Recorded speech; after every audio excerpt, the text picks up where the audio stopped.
So you brought a couple of kind of eccentric stocks, if I can call it that. We'll start with Accenture. Why does this one catch your attention? Well, this one catches my attention because the whole focus on AI. There are so many CEOs that are asking the question of what does AI mean for their business.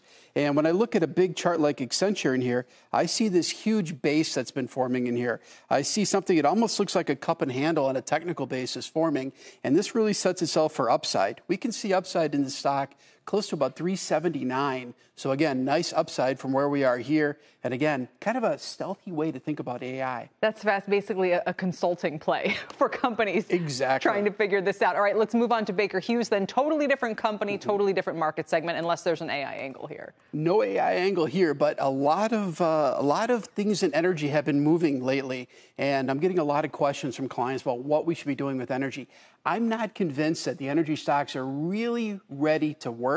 We have been overweight them for a long time. We downgraded them back in June, which arguably could be too early. But if you look at a chart like Baker Hughes in here, we're just starting to see this sort of breakout in here of this sort of consolidation pattern, setting itself up back to the old highs. Our fundamental analysts think there's maybe 10% upside. I think it could be closer to 15, 16% just based upon the chart setup in here.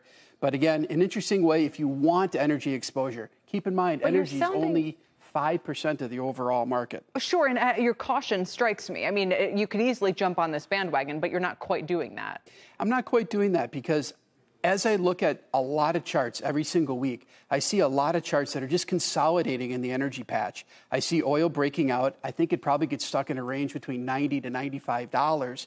I'm not sure you have a lot more upside from there at this point in time. Right. And the charts are just consolidating, and the relative strength overall has been sort of mixed. I can find other things in the market that look a lot more constructive than energy. With apologies to energy investors, I hope you're right from a consumer and inflation point of view.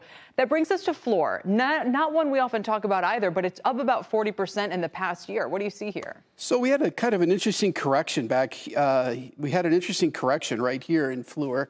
Let me clear that. We had an interesting correction right through here, but the overall trend still remains meaningfully higher in here. We've been in this upward trending price channel for the better part of a year and change. And to us, this looks like a correction, a normal correction in the context of an uptrend. And we've recaptured our 50 and 200-day moving averages. And would also note that we're getting that golden crossover too, where we're seeing that 50 moving back through here.